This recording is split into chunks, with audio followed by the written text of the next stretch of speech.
Isang magandang babae ang nagpakawala ng daga sa banig at inamoy-amoy ng daga ang paligid at bigla siyang tumulay sa kumot papunta sa muka ng isang sanggol. Ang sabi ng babae, "Little Albert, look at the rat." Umulat ang kamay ng sanggol na si Albert at nahipo ng kanyang daliri ang kamay ng daga. At bigla na lang na may lumagapak. Isang lalaki ang humampas ng martilyo sa steel bar habang siya ay nasa likuran ng sanggol. Natigilan ng sanggol. Naghabol ng hininga, nangatal ang bibig at saka nagiiyak. Ang lalaking may hawak ng martilyo ay si John Watson, professor ng psychology sa Johns Hopkins University. Dalawang bagay ang nakikita kay John Hopson ng mga nakakilala sa kanya. Siya ay malupit sa sanggol o kaya na may nag-eksperimento para sa kapakanan ng modern psychology. Ang eksperimento niya ay alamin kung magkakaroon ba ng takot ang 11-month-old na si Albert sa isang puting daga. Noong unang makita ni Watson si Albert, ang sanggol ay tinatawag na boy who didn't fear many things. Ang tingin ni Watson, si Little Albert ay unemotional nung binigyan niya ng daga, rabbit, aso, matching, maskara ni Santa Claus o kahit ng nasusunog na papel. Tinitingnan lang lahat ni Albert at wala siyang reaksyon. Kaya nais ni Watson na turuan si Albert na magkaroon ng takot.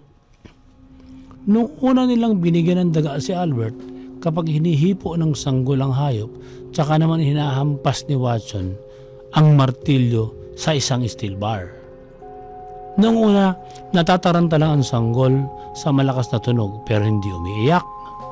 Inuulit-ulit nila ng inuulit-ulit ang eksperimento at nasanay na si Albert na kapag hinihipo niya ang daga, may maririnig siyang malakas na tunog. Ang panlaban niya, sinususo niya yung kanyang hinlalaki na daliri. Kaya ang ginagawa naman ni Watson, kapag pinapakita ng daga, ang daga sa sanggol at naghahampas siya ng martilyo sa steel bar, nagsisimula namang sipsipin ni Albert yung kanyang hinlalaki. Inaagaw ni Watson yung kamay ng bata para lumayo sa bibig. Sa paulit-ulit niyang pag-awat, nagtagumpay si Watson. Pag nakikita ni Albert ang daga, umiiyak na lang siya. Hanggang sa umabot ang 6 na buwan at 2 linggong pag-i-eksperimento. Nagtagumpay sila. Ang lahat ng bagay na hindi kinakatakutan dati ni Little Albert ay naging nakakatakot na sa kanya. Sabi nila, the brave little boy has become a coward. Umiiyak ito kapag nakakita ng rabbit, aso, balahibo, maskara ni Santa Claus, kahit ang buhok ni Watson kinakatakutan na ni Albert. Ang sumunod na eksperimento na nais gawin ni Watson ay muli namang ibalik ang tapang ng sanggol na katulad ng dati wala siyang kinakatakutan.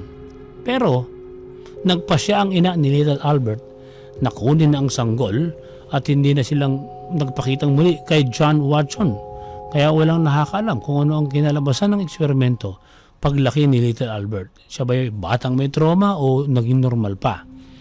Ang gusto sana ni Watson, ang bagong technique na fear reversal, ang daga ay papakita sana sa bata na mayroong kasabay na pleasurable sensation.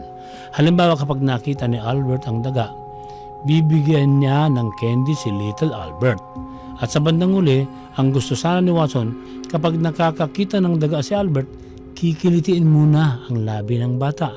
Pagkatapos kikilitiin niya yung nipples at ang huli kikilitiin niya yung sex organ ng bata.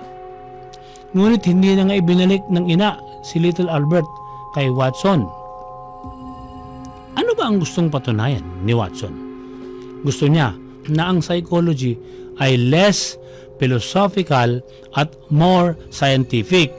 Ang mga psychologists daw kasi ay nag-uubos ng oras sa pag-aaral ng emotion, mental state at subconscious.